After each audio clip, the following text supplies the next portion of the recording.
नमस्कार साथियों, मैं मनीष पाल आप सभी का आपके अपने चैनल लर्न एंड शेयर में तहे दिल से स्वागत और अभिनंदन करता हूं। मेरे प्यारे साथियों, मेरे शेर और शेरनियों, मेरे काजू कतलियों, हो जाओ तैयार और आपको होने वाला है सामाजिक विज्ञान से प्यार। तो हम लोग पढ़ रहे हैं अर्थशास्त्र का अध्याय 5 अंतिम वार है। मतलब अब आखिरी चैप्टर आ गया ना, कितनी खुशी होती है ना जब एंडिंग पर आ जाते हैं हम लोग। तो इससे भी ज्यादा खुशी आपको जब होगी जब जो सब कुछ मैंने आपको पढ़ाया वो आप पढ़ लोगे, बहुत बेहतरीन तरीके से सब कुछ आप अच्छे से याद कर लोगे, समझ लोगे। और फिर उससे भी ज्यादा खुशी जब होगी जब आपके 95, 97, 98 मार्क्स आएंगे किसमें, बोर्ड में, और आप बोर्ड टॉपर में नाम आएगा सामाजिक विज्ञान में। ये बच्चा हुआ बोर्ड टॉपर में आपका नाम आएगा। तो आज जो हम लोग शुरू करने जा रहे हैं वो है अध्याय 5 उपभोक्ता अधिकार, लेक्चर 2। और ये चैप्टर ज्यादा बड़ा नहीं है, छोटा ही चैप्टर है और इस चैप्टर में इसी लेक्चर के साथ हम लोग कंप्लीट कर देंगे। बाकी देखिए कुछ चीज आपके बॉक्सों में दी हुई होती है, आप कभी टाइम निकाल करके उन बुक्स को जस्ट रीड आउट कर लिया कीजिए, ठीक है। एग्जांपल्स होते हैं और होते हैं, वैसे तो मैं बेहतरीन एग्जांपल्स देता हूं आप लोगों को, कोशिश यही करता हूं, परंतु फिर भी आप उन्हें एक बार रीड कर लीजिएगा और फिर भी दिक्कत आती है तो आप लोग कमेंट में पूछ लीजिएगा। ओके, तो हम लोग शुरू करते हैं। तो आज का टुडेज टारगेट, इतना बड़ा सर, कितने बड़ा टारगेट है आज तो, बहुत ज्यादा। वस्तु और सेवाओं के बारे में जानकारी, सूचना पाने का अधिकार, चयन का अधिकार, शर्ती पूर्ति निवारण का अधिकार, जिला न्यायालय, राज्य अदालत, राष्ट्रीय अदालत, जागरूक उपभोक्ता की पहचान, ये सभी हमारे क्या है आज के टॉपिक है। और ये टॉपिक पढ़ती आपका ये चैप्टर भी बिल्कुल शानदार, जबरदस्त, जिंदाबाद, झक्कास वाला जो चैप्टर है वो हो जाएगा। तो शुरू करते हैं। लास्ट वाले में हम लोगों ने एक अधिकार जान लिया था कि सुरक्षा सबका अधिकार है, कि सुरक्षा सबको ही मिलनी चाहिए। अब सुरक्षा मिले कब, ठीक है, सुरक्षा कब मिलेगी, जब हमें वस्तुओं के बारे में जानकारी होगी, हमें वस्तुओं के बारे में पता होगा कि इस वस्तु के ये फायदे हैं और ये नुकसान, तभी जाकर के तो हमें पता चलेगा ना। जब तक हमें ये पता नहीं चलेगा कि भैया इस चीज के फायदे हैं या नुकसान है, तभी तो हमें सुरक्षा का पता। भैया जब आपको पता चल जाएगा कि सिलेंडर से अगर गैस लीक हो रही है तो नुकसान है, तो आप उसे क्या करोगे, सही करवा दोगे। जब आपको पता चले कि अगर मैं एक्सपायरी डेट की दवाई ले लूंगा तो क्या है, शरीर को नुकसान। तो आपको फायदे और नुकसान क्या है पता होने चाहिए। और फायदे और नुकसान कब पता चलेगा, जब आपको उस चीज की जानकारी होगी। और जानकारी कब होगी, जब आपके पास उसका अधिकार हो कि मेरा अधिकार है, मैं क्या है ये चीज जानना चाहता हूं। तो उस वस्तु और सेवाओं के बारे में जानकारी, तो हमें क्या हो, वस्तु और सेवाओं की जानकारी दी जाए। जब आप कोई वस्तु खरीदेंगे तो उसके पैकेट पर कुछ खास जानकारी पाएंगे, ठीक है। हम भी बचपन में सोचते थे अरे यार ये क्या लिख करके देते इतना पीछे हैं, बेफालतू इसको खराब कर देते। और फिर बचपन में क्या करते तो वो है ना, वो ऐसे उतारने में बहुत मजा आता था। जैसे मान लो शैम्पू की बोतल ही है या और कोई चीज है, उसको उतारने में से उसको ऐसा उतार कर फेंक देते थे, समझते नहीं थे ना खैर चीज क्या, ठीक। और वो भी लिखे हुए भी इंग्लिश में होते थे। तो वैसे तो इंग्लिश मीडियम में पढ़ा हुआ हूँ मैं, पर बचपन में क्या इंग्लिश क्या दिया, उतार के उसे थोड़ा थोड़ा उतारते थे, फिर बैठे रहते थे आधे घंटे तक उसको ऐसे ऐसे करके उतारते थे, मजा आता था। और फिर ऐसे उतारता था, इंजॉय। ठीक है, कुछ चीजें ऐसी होती है। तो कुछ जानकारियां हम पाएंगे। ये जानकारियां उस वस्तु के अवयवों क्या होता है, इंग्रेडिएंट्स, कि वो जब चीज बनाई गई है तो उसमें क्या क्या मिलाया गया है। जैसे आप देखिएगा, ये अगर आपको क्लियर हो रहा है तो इस पे क्या लिखा हुआ, इंग्रेडिएंट्स, और ये सामान क्या है इसमें मिलाया गया है। आप कोई भी अपने घर का ऐसा जो पैक्ड प्रोडक्ट आता है, जो पैक होकर के आता है, उसको आप उठा करके देख लीजिएगा। आप शैम्पू उठा करके देख लीजिए, आप दवाई उठा करके देख लीजिए, आप कुछ भी उठा करके ऐसा देखिए जिसमें क्या हो, आपको अवयव मिलेंगे, आपको इंग्रेडिएंट्स मिलेंगे कि भाई ये इंग्रेडिएंट्स इसमें मिलाए गए। मूल्य, उस पर कितनी एमआरपी, मूल्य उसका कितना है, 40 रुपए, 45 रुपए, 50 रुपए, जो भी होगा वो लिखा हुआ होगा। बेच संख्या, निर्माण की तारीख, बेच संख्या, निर्माण की तारीख, कि कौन से बेच में उसे बनाया गया है और कितनी तारीख को उसका निर्माण करा गया है, मतलब DOM लिखा हुआ होगा। डेट ऑफ मैन्युफैक्चरिंग जो है वो लिखी हुई होगी। खराब होने की अंतिम तिथि, खराब होने की अंतिम तिथि का मतलब है डेट ऑफ एक्सपायरी, जिस दिन वो खत्म हो जाएगी, एक्सपायरी हो जाएगी। विशेष करके दवाइयों में, और तो हमें इस बात का ध्यान रखना ही चाहिए कि कौन सी दवाई कब उसकी डेट ऑफ एक्सपायरी हो रही है। और वस्तु बनाने वाले के पता और एड्रेस होता है, मतलब अब इनमें से कोई भी चीज खराब निकल जाए, गलत निकल जाए, पहुंच जाओ एड्रेस लेकर के कि हाँ भैया देख तूने बनाई थी ना ये चीज, हाँ ले, तो इसलिए वहां पहुंच जाओ और उसको पकड़ लो। पर पकड़ के क्या करोगे यार, वो कितना बड़ा आदमी होगा, ठीक है, ऐसा हम सोच जाते हैं, ठीक है। कौन जाए, कौन उसके खिलाफ केस करे, इतना हम करते ही नहीं ना। तो हमें तो सारे अधिकार तो प्राप्त हम इस्तेमाल करना ही नहीं जानते। तो इस प्रकार से आप कोई भी चीज जब भी खरीदोगे, कोई भी वस्तु सामान जब आप लोग खरीदते हो तो उसके ऊपर आपको ये सारी जानकारियां मिलती है। ये इसलिए कि उपभोक्ता जिन वस्तु और सेवाओं को खरीदता है उसके बारे में उसे सूचना पाने का अधिकार है, उसको पूरा पूरा अधिकार है कि वो सूचना पा सके। कि भैया जो भी है ना, मतलब अगर आपको कोई भी दुकानदार ऐसा सामान पैक्ड ऐसा सामान दे दे जिसपे कुछ भी नहीं लिखा हो, कुछ भी, आप उसे लौटा दो, क्योंकि आपको पूरा अधिकार है आप सूचना पा सको। आप 10 मिनट आराम से दुकान पर खड़े होकर के देख करके आया करो, हाँ इसमें ये चीज मिली हुई, इसमें ये चीज मिली हुई, इसमें ये चीज मिली, इसमें ये क्या क्या उसकी एमआरपी है, एमआरपी से ज्यादा पैसे नहीं देने, कम दे सकते हैं, क्योंकि ग्राहक तो भगवान का रूप होता है और भगवान वो नहीं देता जो आप मांगते हो, भगवान वो देता है जो आपके लिए सही होता है। तो इसलिए कभी भी है ना दुकानदार आपको ये बोले नहीं नहीं भैया 50 रुपये, नहीं मैं 40 ही दूंगा, क्योंकि क्या कहते हो, ग्राहक भगवान का रूप है और भगवान वो नहीं देता जो आप मांगते हो, भगवान वो देता है जो आपके लिए अच्छा होता है। आप बच्चा आपके लिए 40 रुपए ही अच्छा है, 50 नहीं, तो आप 40 रुपए देकर के आ जाया करो। तो सूचना पाने का हमें पूरा पूरा अधिकार होता है। तब उपभोक्ता वस्तु की किसी भी प्रकार की खराबी होने पर शिकायत कर सकता है, पिटीशन लगा सकता है, मतलब केस फाइल कर सकता है। मुआवजे पाने पे, मुआवजा मतलब कंपनसेशन, अगर आपको कोई भी उससे नुकसान हुआ है तो आप क्या है उसके ऊपर मुआवजा पा सकते हो। जैसे कि मान लो आपने कोई दवाई ली और मान लो जैसे कोई आपने ठंडी कोल्ड ड्रिंक है वो पी ली, उस ठंडी कोल्ड ड्रिंक से आपको कुछ प्रॉब्लम हुई या और कोई बात हुई तो आप उस पर कंपनसेशन मांग सकते हो कि भाई इतना मुआवजा मुझे चाहिए कोर्ट में। वस्तु बदलने की मांग भी आप कर सकते हो, बिल्कुल मांग कर सकते हो, ये तो हम करते भी हैं। कोई भी चीज़ खराब हो जाती है दुकानदार के सिर पर जाकर के खड़े हो जाते हैं, दे रहा है या नहीं दे रहा, अगली बार नहीं आऊँगा, ऐसा है उसको, मतलब है ना, कोर्ट तो जाते नहीं है पर बाकी कोई कसर छोड़ते नहीं। और दुकानदार वाले को ऐसे ऐसे सुना करके आते लोग, और दुकानदार वाला अगली बार सामान ही नहीं दे, बेचना ही बंद कर दे वो। इसी तरह से यदि कोई व्यक्ति मुद्रित मूल्य से अधिक मूल्य में वस्तु बेचता है तो कोई भी उसका विरोध या शिकायत कर सकता है। तो जो अधिक मूल्य, जो मुद्रित मूल्य है, मुद्रित मतलब प्रिंटेड, जो प्रिंटेड रेट है उससे अगर अधिक पे बेचता है तो आप क्या उसका विरोध भी कर सकते हो, शिकायत भी कर सकते हो। पर देखो ये क्या है, तो सब प्रैक्टिकल जब हम लोग बात करते हैं ना, काफी चीजें ऐसी भी होती हैं जो दुकानदार क्या है, जो मुद्रित होता है ना, प्रिंटेड होता है, उससे कम में भी दे देता है, और कुछ ऐसी होती है उसमें ज्यादा भी। तो जब हम कम वाले पे नहीं बोल रहे फिर ज्यादा वाले पे बोल रहे तो ये भी गलत है। और जैसे मैंने पहले लेक्चर में आपको बताया, आप ये भी मत भूलिए कि एक समय में आप उपभोक्ता हो तो कहीं ना कहीं आप उत्पादक भी हो। अगर आपके साथ ऐसा, अगर आप किसी के साथ करो तो हो सकता है कोई ना कोई आपके साथ भी ऐसा कर दे। तो ध्यान थोड़ा, मतलब मैं हमेशा सिर्फ एक ही बात कहता हूँ, न्यूट्रल हमें रहना चाहिए। अगर बिल्कुल ही कोई ऐसी गलत चीज है उसका विरोध करो, ठीक है, नॉर्मल है, इट्स ओके, ठीक है। तो कभी कभार ऐसा नहीं है कि हाँ पर जैसे उस पर 100 रुपये लिखा हुआ है और वो 500 मांग रहा है तो गलत है। हाँ पर 100 मांग रहा है और 110 बोले नहीं, 10 रुपए के लिए बोले मैं कोर्ट चला जाऊंगा, ये करूंगा, वकील करूंगा, अरे भाई 1 लाख रुपए तो वकील खा जाएगा, इतने तो चक्कर कटाएगा कोर्ट के, उससे अच्छा है ना तो 10 रुपए दे दे, क्यों इतना वो बड़ा वो कर रहा है हंगामा। तो ऐसा, पर जब बड़ा बात आ जाए तब हमें उस पर विरोध करना चाहिए। यह अधिकतम खुदरा मूल्य एमआरपी, ठीक है, मैक्सिमम रिटेल प्राइस जिसे इंग्लिश में कहा जाता है, द्वारा अंकित किया हुआ होता है, एमआरपी लिख करके होता है। वस्तुतः उपभोक्ता विक्रेता से, लास्ट लेक्चर में बताया था ना, विक्रेता बेचने वाला, विक्रेता से अधिकतम खुदरा मूल्य से कम दाम पर वस्तु देने के लिए मोल भाव कर सकता है। वाह वाह वाह वाह, मतलब हम क्या है, ज्यादा अगर वो मांग ले रहा है तो लड़ाई कर लो, और कम ना देना तो उसे बोलो नहीं नहीं भैया कम तो देना ही पड़ेगा। और जैसे कि भारतीय नारी इस सब पर भारी, मतलब सच में ये, मतलब मैं मेरी मम्मी की भी बताता हूँ, मेरे 2 भाभी जी भी है घर में, सच में टैलेंट है, ये सच में ही टैलेंट है। मतलब कोई बोल दे ना ये सामान 10 रुपए का है और इन्होंने कह दिया कि 5 रुपए, तो भाई कसम से वो चाहे पूरे शहर की दुकानें छान करके आ जाएंगे मेरे घर वाले, पर वो देख करके 5 ही आएंगे कि भाई 5 में देना। तो कभी बार तो दुकानदार भी ऐसा होता है, ठीक है भाभी जी ले जाओ, 5 में ले जाओ। वो टैलेंट है यार। और हम भैया कितने का है, 10 रुपए का, यार भैया 8 लगा दो, अरे नहीं भैया 8 नहीं, अरे यार भैया देखो 8 नहीं भैया 9 तो लगा लो, नहीं भैया 10 में दूंगा, ठीक है ले यार तू 10 रुपए ले यार, कर तेरा काम। तो इसी प्रकार से क्या है, जैसे कि आपको दिख रहा है कि इधर क्या है वो थोड़ा कम शॉपिंग और उधर ज्यादा शॉपिंग, तो वो शॉपिंग बहुत कर करके आ रही है, तो मोल भाव क्या है हम लोग कर सकते हैं। तो ये बात हमें ध्यान रखनी है कि हम ज्यादा ना दे, कम तो हम दे करके ला सकते हैं।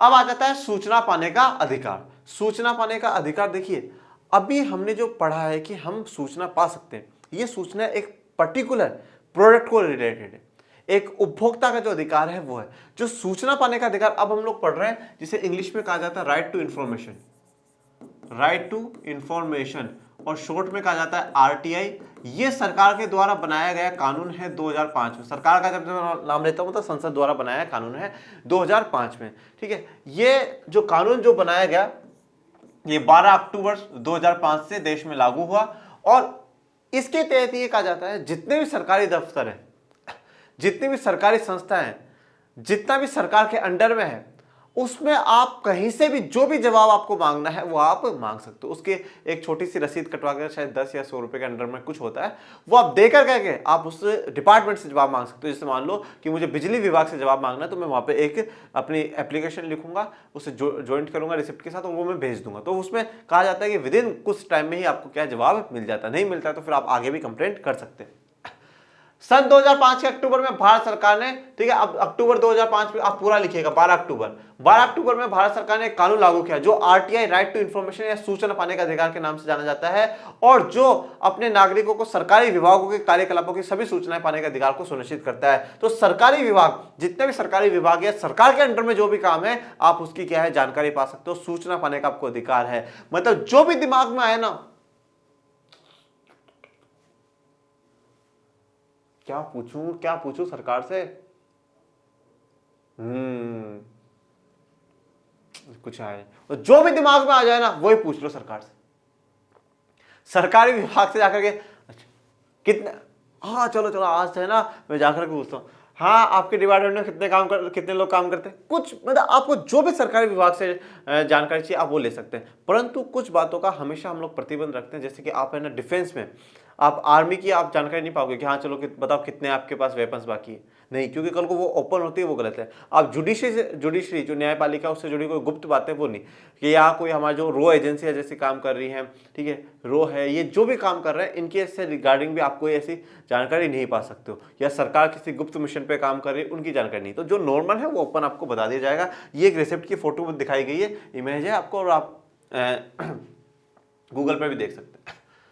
अब आ जाते हैं चयन के अधिकार का उल्लंघन। अब हमें क्या है, चयन करने का अधिकार भी है, ठीक है। अगर मान लो कि भैया जैसे यहाँ पर ये भी इतने सारे एप्पल पड़े हैं, ये सभी एप्पल है, तो मुझे अधिकार है कि मैं इस वाले एप्पल को भी चुनूं, इस वाले को चुनूं, इस वाले को, ये खराब है इसको काट दूं, इसको काट दूं, ये वाला सही है इसको काट दो, ये सही है। तो जो है चयन करने का अधिकार भी क्या है, हमें है। और अगर चयन करने का अधिकार का उल्लंघन होता है तो वो गलत बात है। किसी भी उपभोक्ता को जो कि किसी सेवा को प्राप्त करता है, चाहे वह किसी भी आयु या लिंग का हो, और किसी भी तरह की सेवा प्राप्त करता हो, उसको सेवा प्राप्त करते हुए हमेशा चुनने का अधिकार है। तो उसको चुनने का अधिकार है कि वो जो भी चाहे ना, जो भी वस्तु या जो भी सेवा है वो चूज कर सके। जैसे कि अब आज आप हो, यूट्यूब पे बहुत से लोग पढ़ाते हैं, पर आपने लर्न एंड शेयर को चुनना करा, क्योंकि बेस्ट चीज हम लोग आपको प्रोवाइड करा रहे। तो चुनने का अधिकार है ना भाई, हमने आपको बिल्कुल ऐसा थोड़ी बोला नहीं हमारे पास ही आ जाओ, पर आपने चुना है, ये चुनने का अधिकार है। यह भी लोकतंत्र है, ठीक है, यह भी लोकतंत्र है मेरे प्यारे विद्यार्थियों।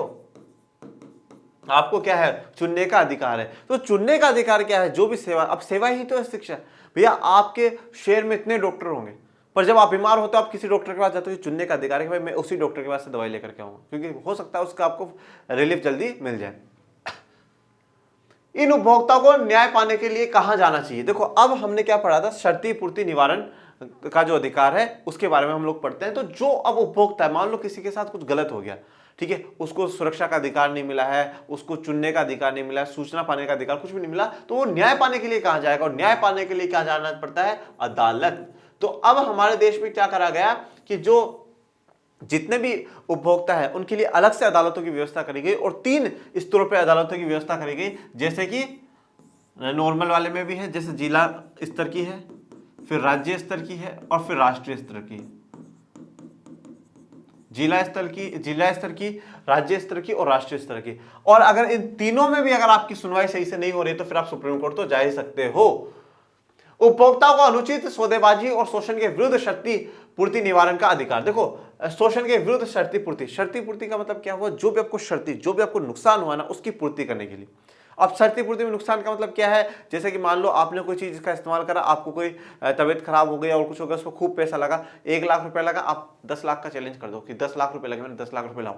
ठीक है, जब लूटो तो अच्छे से ही लूटो। तो शर्ती पूर्ति क्या, आप चैलेंज कर दिया कि भाई 10 लाख रुपए मेरे खराब हो गए, 10 लाख रुपए लाओ। तो शर्ती जो आपको नुकसान हुआ उसकी पूर्ति करने का क्या है, ये सिस्टम है। तो शोषण के विरुद्ध शर्ती पूर्ति निवारण का अधिकार हमें दिया जाता है। कोबरा क्या है, कंज्यूमर प्रोटेक्शन एक्ट। ओके। उपभोक्ता सुरक्षा अधिनियम 1986 के अंतर्गत उपभोक्ता विवादों के निपटारे के लिए जिला, राज्य और राष्ट्रीय स्तर पर एक त्रिस्तरीय न्यायिक तंत्र स्थापित किया गया है। ठीक है, तो जिला स्तर पर, राज्य स्तर पर और राष्ट्रीय स्तर पर एक क्या है, त्रिस्तरीय, 3 स्तर हो गए ना, पहला स्तर, दूसरा स्तर, तीसरा स्तर, एक न्यायिक तंत्र स्थापित किया गया है। सबसे पहले जानते हैं जिला न्यायालय के बारे में। जिला स्तर न्यायालय का, जिसे जिला केंद्र भी कहते हैं, 20 लाख तक के दावों से संबंधित मुकदमे पर विचार कर सकता है। अगर आपको 20 लाख तक का नुकसान हुआ है, अगर आपको कोई भी ऐसा है कि 20 लाख तक का नुकसान हुआ है, तो आप जिला न्यायालय में चल जाइए। जैसे कंज्यूमर प्रोटेक्शन कोर्ट का आपको मैंने दिखाया है, तो 20 लाख तक का नुकसान है, आप जिला न्यायालय में जा सकते हो। और एक बात हमेशा ध्यान रखिएगा, जिस दिन आपके साथ कोई चीज आपने खरीदी है, उस दिन के 30 दिन तक के भीतर में ही आपको जाना है। विद इन द 30 डेज आपको अप्लाई करना है। 30 दिन के बाद आप उम्मीद मत करिएगा कि आप अप्लाई कर सकते हो, तो विद इन द 30 डेज आप उस पर अप्लाई कर दीजिए। फिर आ जाते हैं राज्य अदालत। 20 लाख से 1 करोड़, 20 लाख से 1 करोड़ तक का अगर नुकसान है तो आप क्या है यहां पर चले जाओ। 20 लाख से 1 करोड़ का नुकसान है तो आप यहां पर भी जा सकते हैं। राज्य स्तरीय अदालत, जिसे राज्य आयोग भी कहते हैं। फिर आते हैं राष्ट्रीय अदालत। राष्ट्रीय स्तर की अदालत, राष्ट्रीय आयोग 1 करोड़ से ऊपर की दावेदारी से संबंधित मुकदमों को देखती है। अब देखो, जिला अदालत कहां तक? 20 लाख से कम, 20 लाख से कम। उसके बाद राज्य अदालत 20 लाख से 1 करोड़, और फिर राष्ट्रीय अदालत 1 करोड़ से इन्फिनिटी। इन्फिनिटी का मतलब होता है जिसका अंत नहीं हो, चलता जाए। आपने मैथ्स में पढ़ा भी होगा, ये साइन होता है इन्फिनिटी का ऐसा, ठीक है। तो आप क्या है, अंत तक, जहां तक 10 करोड़ का मामला भी हो, 30 करोड़ का भी हो, 40 करोड़ का भी हो, 50 करोड़ का भी हो, कितने का हो, आप राष्ट्रीय अदालत में जा सकते हो। यदि कोई मुकदमा जिला स्तर के न्यायालय में खारिज कर दिया जाता है तो उपभोक्ता राज्य स्तर के न्यायालय में और उसके बाद राष्ट्रीय स्तर के न्यायालय में भी अपील कर सकता है। तो ये जो सिस्टम है हमारा, जैसा हमने न्यायपालिका में पढ़ा वैसे सिस्टम है। अगर जिला स्तर में आपको सही नहीं लगा कि भाई मुझे सही न्याय नहीं मिला, तो आप राज्य अदालत में चले जाइए। राज्य अदालत में नहीं है तो आप राष्ट्रीय अदालत में चले जाइए। पर जिसमें मामला मान लो 5 लाख का मामला है आपको, तो पहले आप अपील जिला न्यायालय में ही करिए, क्योंकि आप सीधा जाकर बोल दो मैं राष्ट्रीय अदालत में जाऊंगा, वो पॉसिबल नहीं। 20 लाख तक के मामले वही हैंडल कर रहे हैं। इस प्रकार अधिनियम ने उपभोक्ता के रूप में उपभोक्ता न्यायालय में प्रतिनिधित्व का अधिकार देकर हमें समर्थ बनाया है। तो अब हमें क्या है, प्रतिनिधित्व का अधिकार मिल गया ना भाई, उपभोक्ता है, मैं प्रतिनिधित्व कर सकता हूं अपना। जो मुझे परेशानी हुई, जो मुझे कष्ट हुआ है, क्षति हुई है, इसका क्या कर सकता हूं मैं, निवारण करने के लिए मुझे प्रतिनिधित्व मिल गया। मैं कोर्ट में जाकर के जज के सामने बोल सकता हूं कि मेरी ये समस्या है, ये इस प्रकार से मुझे नुकसान हुआ है और उस नुकसान की भरपाई मेरी करवाई जाए। जागरूक उपभोक्ता बनने के लिए आवश्यक बातें। अब सबसे इंपॉर्टेंट बात यह है कि ठीक है, हो गया गलत, पर गलत तो कहीं हुआ तो कहीं ना कहीं हमारी भी गलती होगी, हम किसी बातों को जानते नहीं। जागरूक उपभोक्ता बनने के लिए सबसे पहली बात तो यह है, जितने भी अभी अधिकार हमने पढ़े सभी के बारे में आप जानो। सभी अधिकारों को जब भी आप शॉपिंग करने जाओ बहुत ध्यान से क्या है, इन अधिकारों के बारे में जानो। सुरक्षा की बात को ध्यान में रखो, चयन उनका सही से करो, सूचना पाओ उनसे। ये सारे काम हमारे अधिकार है, राइट्स है हमारे, हम इन्हें पा सकते हैं। तो ये अधिकारों का क्या है आपको ध्यान में रखना है। किसी भी वस्तु पे रहना, ऐसा नहीं हो कि आप लालच के चक्कर में कि चलो छोड़ दिया कोई बात नहीं, सस्ती है ले लिया और है। दूसरी बात आपको क्या ध्यान रखनी, कभी भी आप जाए तो आप बिल जरूर लेकर के आए, क्योंकि बिल लेकर के आओगे ना, बिल से क्या है, मैंने लास्ट लेक्चर में भी बताया था, बिल आप लेते हो तो क्या होगा, सरकार को भी फायदा होगा और आपको भी फायदा होगा। आप वो सामान बदलवा सकते हो, आप वो सामान के ऊपर कोर्ट में केस कर सकते हो, नहीं तो आप नहीं कर पाओगे। तो क्या है, अधिकारों का ध्यान में रखो, बिल को ध्यान में रखो, बिल जरूर लेकर के आओ। उससे बोल दो भाई दे दे बिल, बिल 100% देना ही पड़ेगा तुझे, और फेयर बिल लेकर के आओ। ऐसा नहीं उसने एक पर्ची फाड़ी और उस पर लिख दिया हाँ 10 साड़ी लेकर के गया था, 10 मेडिसिन की गोली लेकर के गया था, ऐसा नहीं। तो उस पर क्या हो, सही बिल हो। तो हमें क्या है, जागरूक होने की जरूरत है, हमें अवेयर होने की जरूरत है कि हम क्या करें कि किसी भी चीज को जब हम लोग खरीदे, कोई भी सेवा कोई भी वस्तु हम लोग ले, तो उसका पूरा ध्यान रखें। हमें ध्यान में रखना है कि कितना उस पर जीएसटी लग रहा है, ठीक है, कितना टैक्स ले रहे हैं, कितना टैक्स ये लोग भेजेंगे, एमआरपी के अनुसार है या नहीं है वो चीज, एमआरपी के अनुसार है या नहीं। कोई चीज अगर आपको सिलेक्ट नहीं करने दे रहा है, आप भाग के आ जाओ, मना कर दो, बोलो मैं नहीं लूंगा। जब हम विभिन्न वस्तुएं सेवाएं खरीदते वक्त उपभोक्ता के रूप में अपने अधिकारों के प्रति सचेत होंगे, तब हम अच्छे और बुरे में फर्क करने और श्रेष्ठ चुनाव करने में सक्षम होंगे। तो सबसे इंपॉर्टेंट बात क्या है, अधिकारों में सचेत होंगे। अधिकारों के बारे में हमें पता होना चाहिए कि भैया ये मेरे क्या है, अधिकार है। अधिकारों के बारे में जब आप सचेत होंगे तभी आप क्या अच्छे बुरे में फर्क कर पाएंगे। जैसे कि मैं हमेशा राजनीति विज्ञान पढ़ाते हुए कहता हूं, जब आप संविधान को पढ़ेंगे, जब आप अपने अधिकारों को पढ़ोगे, तभी जान पाओगे कि जो पार्टियां काम कर रही है वो सही है या गलत है। संविधान आधार है हमारा। तो उसी प्रकार से क्या है, आप उपभोक्ता हो तो आप अपने अधिकारों को जब जानोगे तभी तो पता लगा पाओगे कि ये काम सही हुआ है या ये काम गलत हुआ है, हमारे साथ कहां चीटिंग हो रही है, कहां हमारे साथ चीटिंग नहीं हो रही। तभी हम क्या है, सही जो श्रेष्ठ चुनाव है उसी का चुनाव कर पाएंगे।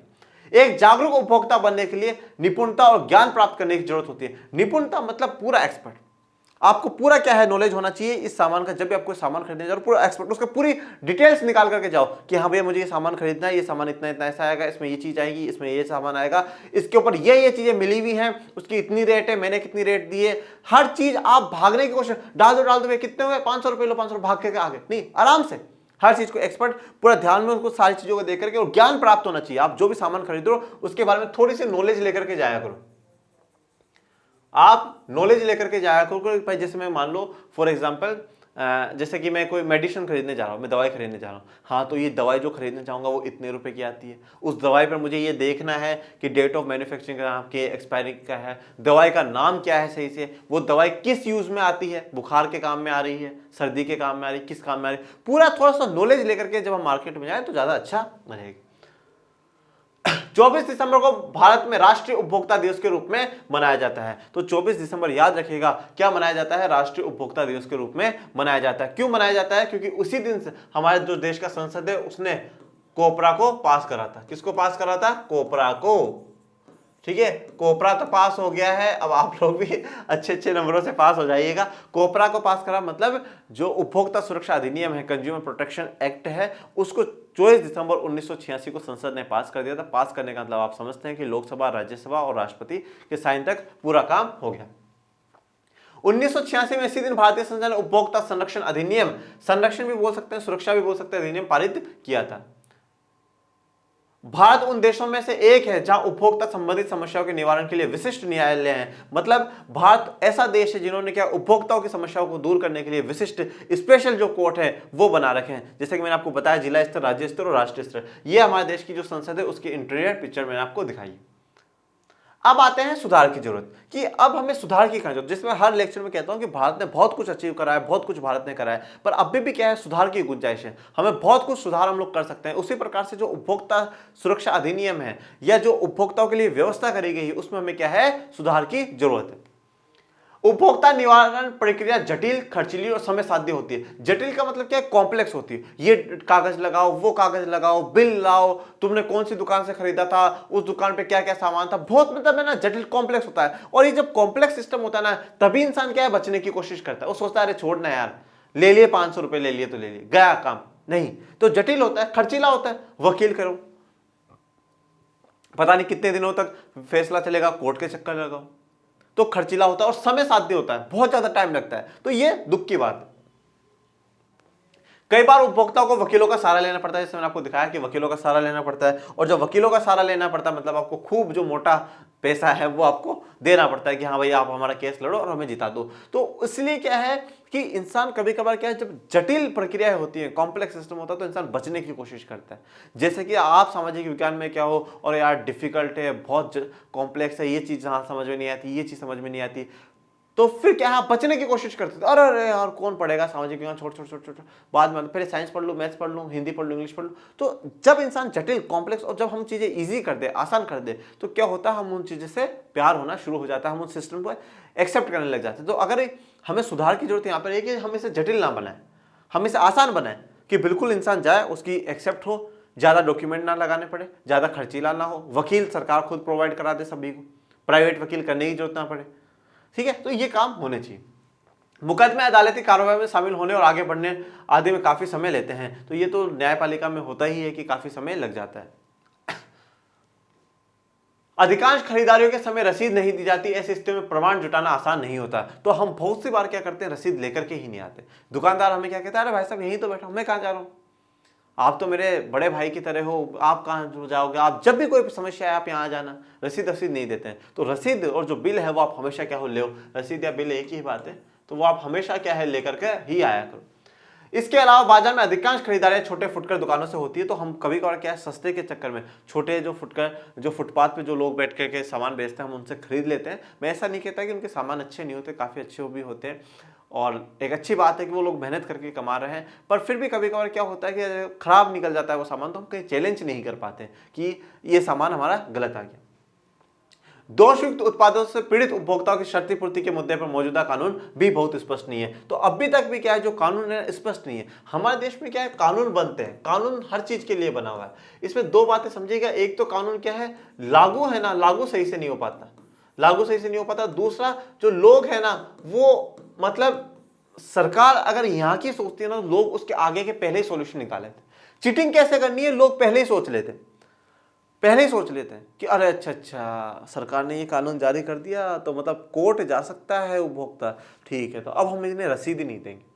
पहले ही आईडी निकाल लिया, रसीद नहीं देंगे, और कोई है मतलब पहले आईडी निकाल लेते हैं। तो हमारे देश में कानून बनते हैं, ऐसी बात नहीं, कानून बहुत बने हुए हैं, लागू एक तो सही से नहीं हो पाते, और एक लोग क्या है बहुत ज्यादा आगे के क्या है जो इनके सॉल्यूशंस है ना वो निकाल करके बैठ जाते हैं, जिससे कि सही से लागू नहीं हो पा रहे हैं, और कहीं ना कहीं थोड़ा सा भ्रष्टाचार सिस्टम है, उसको खरीद लिया उसको दे दिया, ठीक है, तो वो काम नहीं हो पाता।